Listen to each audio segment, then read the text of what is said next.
Mr. President, your administration separated children from their parents at the border, at least 4,000 kids. You've since reversed your zero-tolerance policy, but the United States can't locate the parents of more than 500 children. So how will these families ever be reunited? Children are brought here by coyotes and lots of bad people, cartels, and they're brought here, and they used to use them to get into our country. We now have as strong a border as we've ever had. We're over 400 miles of brand new wall. You see the numbers, and we let people in, but they have to come in legally, and they come in through merit. But how will you reunite these kids with their families, Let me just tell you, Mr. President? they built cages. You know, they used to say, I built the cages, and then they had a picture in a certain newspaper, and it was a picture of these horrible cages, and they said, look at these cages. President Trump built them, and then it was determined they were built in 2014. That was him. Do you have a plan to reunite the kids? Yes, we're working on it we're trying very hard. But a lot of these kids come out without the parents. They come over through cartels and through coyotes and through gangs. Vice President Biden, let me bring you into this conversation. Quick response, and then another question to you. These 500-plus kids came with parents.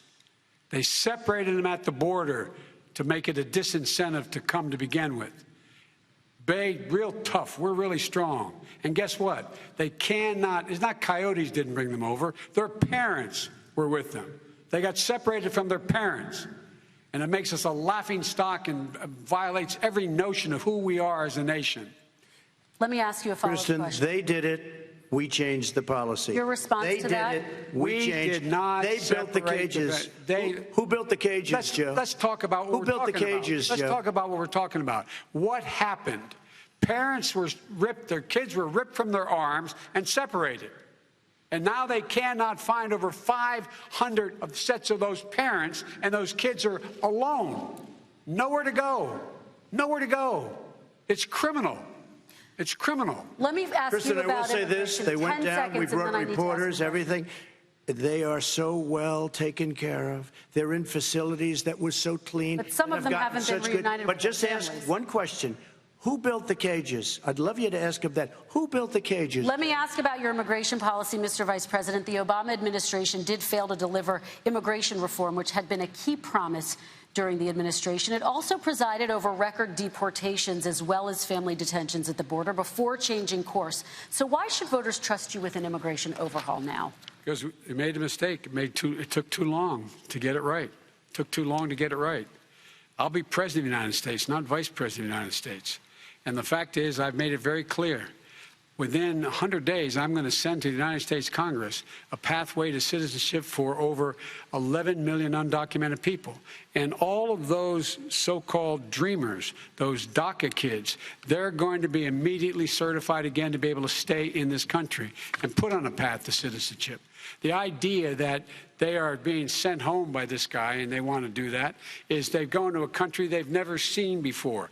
I can imagine you're 5 years old, your parents are taking you across the Rio Grande River, and it's illegal. And you say, oh, no, Mom, leave me here. I'm not going to go with you.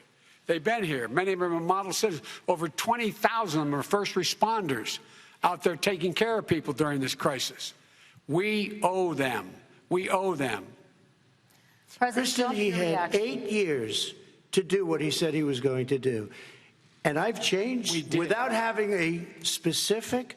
We got rid of catch and release. We got rid of a lot of horrible things that they put in and that they lived with. But he had 8 years he was vice president.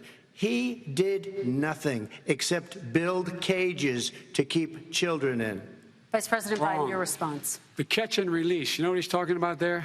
If, in fact, you had a family came across and they were arrested, they, in fact, were given a date to show up for their hearing. They were released. And guess what? They showed up for a hearing. And this is the first president in the history of the United States of America that anybody seeking asylum has to do it in another country. That's never happened before in America. That's never happened before in America. You come to the United States and you make your case that I seek asylum based on the following premise, why I deserve it under American law. They're sitting in squalor on the other side of the river. President Trump, your response, so 30 seconds, and then we'll move on. It just shows that he has no understanding of immigration or the laws. Catch and release is a disaster. A murderer would come in, a rapist would come in, a very bad person would come in. We would take their name. We have to release them into our country. And then you say they come back. Less than 1% of the people come back. We have to send ICE out and Border Patrol out to find them. We would say, come back in 2 years, 3 years. We're going to give you a court case. You need Perry Mason. We're going to give you a court case. When you say they come back, they don't come back, Joe. They never come back. Only the really, I hate to say this, but those with the lowest IQ, they might come back. Okay, President Trump, let's give Vice President Biden a chance to respond, and then we're going to move on to the next section. You don't know the law, Joe. Vice President Biden, your response. Know the law. What he's telling you is simply not true. Well, check it out. They don't come back. Check it out. All right, let's move on. But we don't have to worry about it because they terminated it, so we don't have to worry about it. Let's move on to the next And you have section. 525 kids not knowing where in God's name they're going to be and lost their parents. Go ahead.